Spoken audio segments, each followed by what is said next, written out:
بسم الله الرحمن الرحيم. السلام عليكم ورحمة الله وبركاته.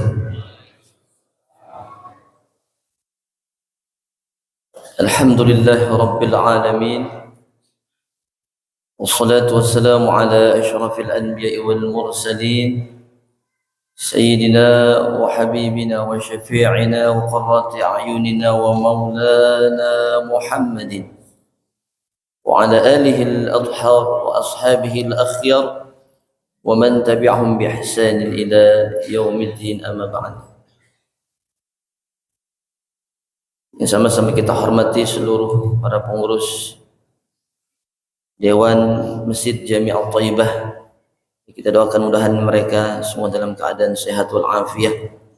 Ya Allah, menangkan perjuangannya, Allah jaga zahir batinnya, Allah tetapkan iman dan Islamnya dalam perjuangkan syiar-syiar Islam di masjid ini. Amin amin ya rabbal alamin. Dan seluruh para imam rawatib dan para imam tarawih yang rumahnya berdekatan dengan masjid. Kalau saya pribadi agak jauh, di dekat sekolah Satria. Jadi ahlan, terima kasih untuk kepercayaannya dari DKM. Saya bersilaturahmi di Masjid Jami' At-Thaibah walaupun saya orang Serengseng, asli orang Serengseng. Begitu kita doakan semua para imam-imam rawatib kita, mudah-mudahan Allah jaga, dan para guru-guru semua yang mengajar di Masjid Jami' At-Thaibah ini Allah berikan sehat walafiat, Allah menangkan perjuangannya, Allah jaga zahir batinnya dalam memperjuangkan Islam lewat masjid yang kita cinta ini. Amin amin ya rabbal alamin. Hadirin jamaah salat Isya dan salat tarawih yang dirahmati Allah Subhanahu wa taala. Sudah wajib bagi kita untuk bersyukur kepada Allah Subhanahu wa taala karena kita merupakan hamba-hamba Allah pilihan. Kenapa demikian? Yang pertama, Allah Subhanahu wa taala telah memberikan, menganugerahkan kepada kita nikmatnya yang paling terbesar, itu nikmat iman wal Islam, nikmat cahaya iman dan Islam yang Allah tancapkan di dalam dada kita. Karena dengan nikmat inilah hati kita, anggota badan kita bergerak untuk melaksanakan perintah-perintah Allah Subhanahu wa taala dan menjauhi larangan-larangan Allah Subhanahu wa taala. Yang sebab itu insyaallah dengan kita melaksanakan perintah-perintah Allah Subhanahu wa taala dan menjauhi larangan-larangan Allah Subhanahu wa taala, kita akan mendapatkan, mengetuk pintu rahmatnya Allah Subhanahu wa taala, sehingga dengan rahmatnya Allah itu Allah masukkan kita ke dalam surganya Allah Subhanahu wa taala.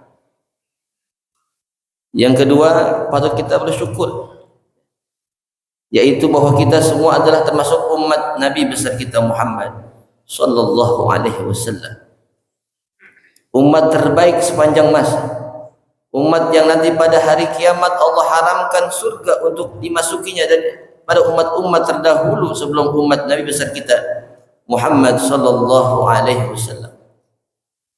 Bahkan salah satu permohonan Nabi besar kita Muhammad sallallahu alaihi wasallam adalah ketika di padang mahsyar nanti, bahkan semenjak beliau hidup, ketika itu beliau mohon kepada Allah agar umatnya nanti diselamatkan dari azab nerakanya yang mukhalladah, na'udzubillah summa na'udzubillah.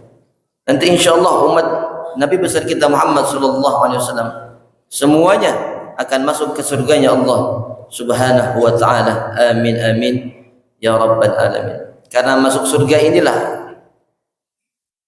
merupakan tanda kesuksesan dan kemerdekaan seseorang. La yastawi ashabun nari wa ashabul jannah, ashabul jannah humul faizun. Dan tidaklah sama antara penduduk-penduduk neraka yang selalu mendapatkan kesengsaraan selama-lamanya dengan penduduk surga yang selalu mendapatkan kenikmatan yang abadi. Ashabul jannah humul faizun, dan merekalah penduduk surga betul-betul yang mendapatkan kemenangan dan kebahagiaan yang hakiki. Hadirin jamaah salat Isya dan tarawih yang dirahmati Allah Subhanahu wa taala. Bulan Ramadan merupakan salah satu bulan kekhususan yang Allah berikan kepada umat Nabi besar kita Muhammad sallallahu alaihi wasallam. Di bulan Ramadan ini banyak para alim ulama menyebutkan bahwa syahr Ramadan syahrut tarbiyah, bahwa di bulan Ramadan ini merupakan bulan pendidikan yang paling bagus. Kenapa demikian? Karena dalam bulan Ramadan ini terkumpul minimal 3-4 pondasi utama rukun Islam. Di bulan Ramadan kita tidak hanya melaksanakan kewajiban sholat 5 waktu, tapi juga kita sama-sama di bulan Ramadan ini kita serempak melaksanakan kewajiban puasa Ramadan selama sebulan, yang mungkin tidak akan kita dapatkan di bulan-bulan di luar bulan suci Ramadan. Umat Islam serempak selama 1 bulan melaksanakan kewajiban bulan puasa di bulan suci Ramadan, yang merupakan ini adalah salah satu rukun Islam yang 5. Nabi SAW bersabda, "Buniyal Islamu ala khamsin, syahadati an la ilaha illallah wa anna Muhammadar Rasulullah wa iqamis salat wa ita'iz zakat wa shaumi Ramadan wal haji wa shaumi Ramadan." Di bulan Ramadan ini kita alhamdulillah telah melaksanakan kewajiban sholat Isya berjamaah, dan alhamdulillah juga dalam malam ke-13 ini 12 ya, malam ke-12 ini sama-sama kita melaksanakan sholat tarawih, dan besok insyaallah akan melaksanakan puasa Ramadan. Tidak akan kita dapatkan di luar bulan suci Ramadan. Umat muslim, tidak hanya orang tua, bahkan anak-anak, mereka gembira melaksanakan puasa Ramadan. Inilah salah satu keberkahan bulan suci Ramadan. Man shoma Ramadana imanan wa ihtisaban ghufira lahu ma taqaddama min dhanbihi. Barang siapa orang yang berpuasa Ramadan imanan, karena penuh keimanan. Apa artinya? Betul-betul dia meyakini ini adalah perintah Allah yang Allah wajibkan, bukan perintah siapa-siapa, bukan perintah gurunya, bukan perintah orang tuanya, bukan perintah temannya, tapi betul dia iman kepada Allah. Ini perintah Allah yang Allah wajibkan. Apabila saya meninggalkan, saya akan diancam oleh azabnya Allah Subhanahu wa ta'ala. Karena amalan yang fardu adalah ma yusabu fi'luhu wa yu'aqabu tarkuhu. Amalan yang fardu atau yang wajib artinya adalah Allah orang yang akan mengerjakan akan diberikan pahala oleh Allah Subhanahu wa ta'ala, dan orang yang meninggalkan Allah ancam dengan siksanya yang sangat pedih. Berbeda dengan amalan-amalan sunnah, dikerjakan dia mendapat pahala, ditinggalkan dia tidak berdosa kepada Allah Subhanahu wa ta'ala. Di bulan inilah kita sama-sama menemukan bulan suci Ramadan. Untuk itu mari di sisa-sisa hari bulan Ramadan ini kita terus menggali, menguatkan iman kita kepada Allah Subhanahu wa ta'ala.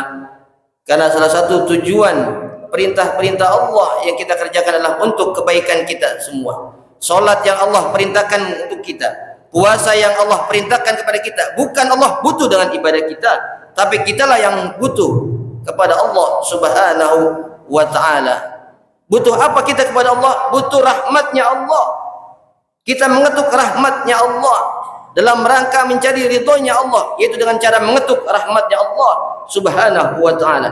Bagaimana cara mendapatkan rahmatnya Allah? Imtisalu awamirillah wajtinabu nawahihi, dengan berusaha mengerjakan perintah Allah Subhanahu wa ta'ala dan menjauhi larangan-larangan Allah Subhanahu wa ta'ala. Jadi salat yang kita kerjakan, puasa, sedekah dan lain sebagainya, amal-amal soleh yang lain, tujuannya satu, kita dalam rangka mengetuk mencari rahmatnya Allah Subhanahu wa ta'ala. Kenapa demikian? Karena dengan kita mendapatkan rahmatnya Allah, insyaallah kita akan mendapatkan ya ridhonya Allah Subhanahu wa ta'ala. Dan ketika seorang mendapat ridhonya Allah, pasti dia akan insyaallah dia akan masuk surganya Allah Subhanahu wa ta'ala. Begitu pada jamaah, mari sama-sama di bulan yang penuh pendidikan ini kita tanamkan keimanan kita, untuk kuatkan keimanan kepada Allah Subhanahu wa ta'ala dengan penuh keimanan dalam melaksanakan perintah-perintah Allah, khususnya perintah-perintah Allah yang wajib ataupun yang sunnah yang Allah dan Rasulnya sunnahkan, yaitu imanan wahtisaban. Yang pertama dengan penuh keimanan, yang kedua wahtisaban, dan semata-mata mengharapkan pahala dari Allah Subhanahu wa taala.